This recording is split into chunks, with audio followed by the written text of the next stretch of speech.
The Russian Badger absolutely obliterates the Caribou with an AC-130. This is part 2 to the first one. All's fair in love and war. Except bad endings. Fuck bad endings. All my homies hate bad endings. It had been quite a busy week for Badger. Just yesterday he had returned from Equestria, after Celestia finally figured out how to send him and his friends back, having taken part in helping Remy, Rubik's Raptor, and Soviet Womble bomb the shit out of Sombra and make him regret ever winning and getting his shitty bad ending. Badger had already spent all the gold he had earned to upgrade his computer setup, buying a new microphone and graphics card, before enlisting Twilight's aid by using her magic and supercharge his computer's central processor. As it now managed to output even the world's greatest supercomputers, its computing strength being on par with the brain of an Asian old man, now his editing was on par with the madman himself, Maxer. And he could feel himself getting a brain aneurysm even now as he was making a new video. However, Badger seized his work as the familiar tune of incoming call invited on Discord was heard, tabbing out of his editor into Discord to see that he was being called by Heavenly, invited to join a chat in a server, in the server. He and his friends were part of an officially labeled CTE. Clicking on the green join call button, Grouse was the first to speak up. Alright, Heavenly, you mind telling us why you called at 5 o'clock in the fucking morning? Then Bing spoke up. Though his shitty mic made him almost incomprehensible, as Skulker tried to make sense of it, Bing, what the fuck are you saying? My mic broke. It's still shit, even after I bought a new one. Equestria's didn't pay us enough, I tell you what. Speak for yourself, Bing. I got a souped up computer now. I can make videos twice as fast. Still, won't fix your wreck-ass upload schedule. Bruh. While some of the boys in the call chuckled, Kluke spoke up. Heavenly, get to the point of why you called us. I got tanks to grind in War Thunder. Alright, calm your asses down. Listen up. You know how we spent about a week in Pony World about blowing Sombra's ass up? Well, while Celestial was figuring out how to send us back, I decided to look up some My Little Pony fanfiction. Some of it was pretty good. Some of it was pretty cringe. And some fics even featured us. Wait, on God? On God, Pasta. Damn. I wish I had gone with you guys. It's fine. Diggy, you can go with us on our next crusade. 'Cause during my search through fanfiction, I found something absolutely dog shit. I'ma post it in the chat. A link to a fanfic was posted in 7 main chats. The title of the fic was Fall of Equestria. Alright, let's see what all the fuss is about. 1 hour later. What in God's name did I just read? This shit's more fucked up than the Metamorphosis. Just, why? Why would someone make this? Why? I need to bleach my eyes.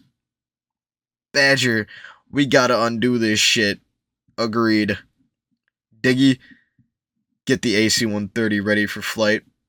Pasta got Bata, and Jello Grouse called up our buddies in Canada, XX, Ignis Corpse, and ZF. Yes, sir. King Dannon sat on his throne, in his cringe, lazy layabout pose, as usual, when a messenger burst through the doors. Your Majesty, a message. From who? Unknown. The messenger said he had The messenger said as he handed the letter to the king, who proceeded to open it and read its contents. Look outside your window. What could it mean? Dannon said before turning and walking over to one of his throne room's windows, only to be totally stunned by what he saw. The sun was blotted out, and the sky almost turned totally dark as several massive warships tore through blue rifts in the sky before unleashing a bombardment of artillery upon Canterlot, while hundreds of drop pods descended towards the earth, crashing down as soldiers clad in armor and jump packs with white skulls painted on their chest plates and pauldrons gunned down Caribou soldiers with ease. Massive war machines, like mechs and battle tanks, descended upon the battlefield, emerging out of crates dropped from the sky. Space Marines clad in thick armor screamed while slicing through Caribou with their chainsaw swords and blowing their heads off with bolters. All the while, guardsmen charged forward, firing their las guns and dispersing the Caribou defenses. And as expected from ZF, there was a huge fuck-off battleship moving along the ground, propelled by its massive jet engines mounted on the back end, firing a barrage of its cannons right into the heart of the enemy's lines, followed by a missile swarm. There were also a few battle droids among the army, with Major 5264 leading the charge, as well as Germans being led by Colonel von Krieger. Then there was Shockwave, leading a direct assault with his combaticons as he yeeted a Caribou into the sun.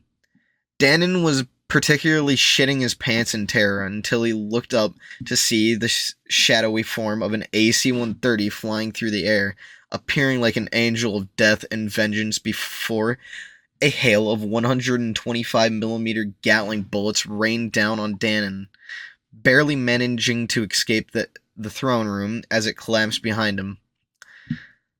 The inside of the AC-130, Ghost Rider, was loud and quiet, busy as Badger's friends were seen manning their stations, with Skulker operating the communications radio, Mickey at the TV, Grouse loading the 105 cannon, Pasta working the Beaufort 40mm cannon, and Heavenly helping regulate the temperature of the 125mm rotary autocannon. Batto was seen loading a new laser tracking missile, firing it off as it hit a very unlucky building full of Caribou. Sitting at the front in the cockpit were Diggy and Bing, as they were piloting the aircraft and keeping it steady enough to rain down hell on the enemy below. At the center of it all was Badger, standing beside Mickey, looking at the TV screen. Did we get the bastard? Negative. Dannon has flown the coop. He ran out of the throne room and is heading towards his chariot out of the city. Shit, we gotta bag this asshole. Skulker called up Rubix and Remy. Skulker, call up Rubix and Remy. Tell them we need to get their boys inside the city and start up a rebellion. Break all the prisoners free and hunt them down Dannon. Copy that. Skulker said as he turned to the radio and turned it on to the main channel. Attention all units. King Dannon is attempting to flee Canterlot. Jay, we need you to move your hell drivers inside the city, start up an uprising. Free every prisoner you can. Remy, get your guardsmen down there, track down Dannon's ass while your space marines cover the perimeter, and move inside the castle to free the princess and the elements.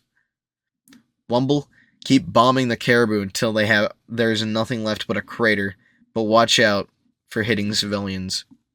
Roger that. For Super Earth. For the Emperor.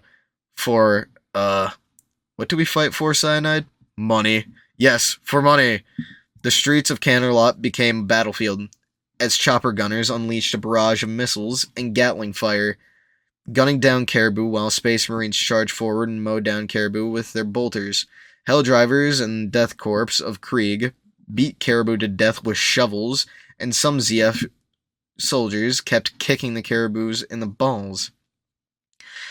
And a drop pod fell from the sky. Its doors burst open as Badger emerged wearing a full suit of Juggernaut armor, with Tim's on and holding a minigun, laughing maniacally as he revved up the barrel before unleashing a hail of bullets. Exit light! The main six were kicking Caribou ass in their own unique ways as they sang along. And tonight... Then the ground soldiers, as well as the AC-130 crew, contributed as well by speaking through the radio. Take my hand!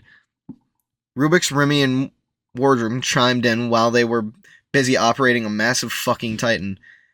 Off to Neverland! Yeah! The enthusiastic yelling of Badger was cut off by thunderous explosions of a 105mm round fired from the AC-130, hitting the castle, blowing up a large hole to reveal Princess Celestia and Luna, wielding heavy weapons and dressed in full battle armor, with blood marines accompanying them. The crowd has fled to the arena. We must destroy them. Destroy him. Follow the Emperor! Get that motherfucker! Badger said as he hitched a ride on the back of a Lemon Rouse battle tank as he charged forward into battle. Everything had fallen down around him, his empire crushed in a matter of mere hours by otherworldly beings with advanced mechs of war. Machines of war. His slaves having their shackles broken by armor-clad soldiers. Spewing freedom and democracy, his army shattered by devout and loyal servants to a dead emperor, his work reduced to ashes by titanic forces beyond his comprehension. Now here he lie, surrounded by all those who hated him, surrounded by those who wanted nothing more than to see him burn. Why had this happened to him? Why had he gone so wrong? Then he remembered. He remembered why he had become a monster. He remembered who he lost, and simply could not grasp the fact that they were gone. Evana. Yes, dear. It is the time to pass on. But what have I done? I have sinned greatly. Yes, you have. But you still have a chance to atone, to become a better man. Come with me, my dear love, and together we shall delete your cringe. The ghostly figure extended a hand forward. As Dannon took it, the both of them vanished in a burst of light, leaving an awestruck crowd of confused soldiers and freed slaves behind, leaving only Badger to ask a single question.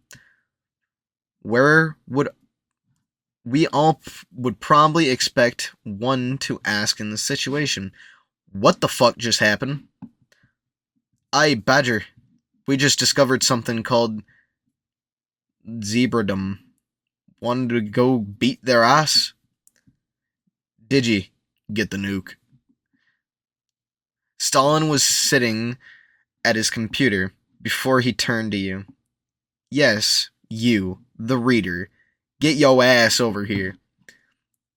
As you can see, this event where Dannon redeems himself and Badger is left confused as fuck and ready to nuke some cock-holding zebras concludes our story. Or does it? This story may have left its own ending. May have met its own ending. But the narrative is based upon still continues. But you have a chance to bring it a worthy end in your own way. So, go, forge your own story, create your own ending, and let the gods know that you shall write your own fate. Or don't, and just laugh at this funny bullshit story. I don't really care. I was going to put more effort into this story and make it a true add-on to the Stalin verse, but I realized it's an April Fool's and only absolute chads put more than some random ass shit into an April's Fool fic. if you wanna write your own version of the story in your own way, do it. There is not enough fics of Badger kicking Dannon's ass, or just Dannon's ass kicking in general.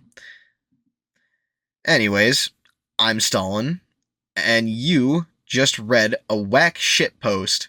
Now, if you'll excuse me, I have to go find out who wrote these fucking shit ass stories and beat their ass.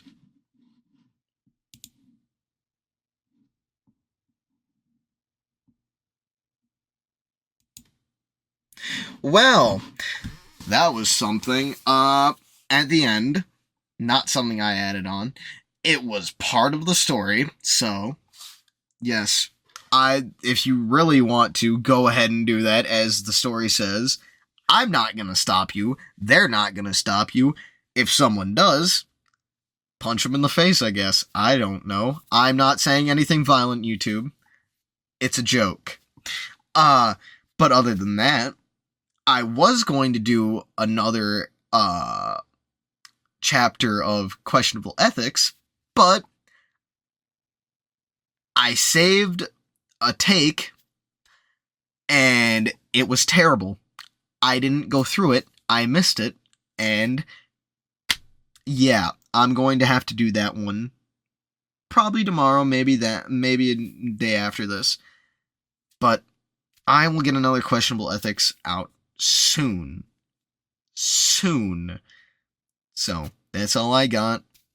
And stay golden. Have a good day.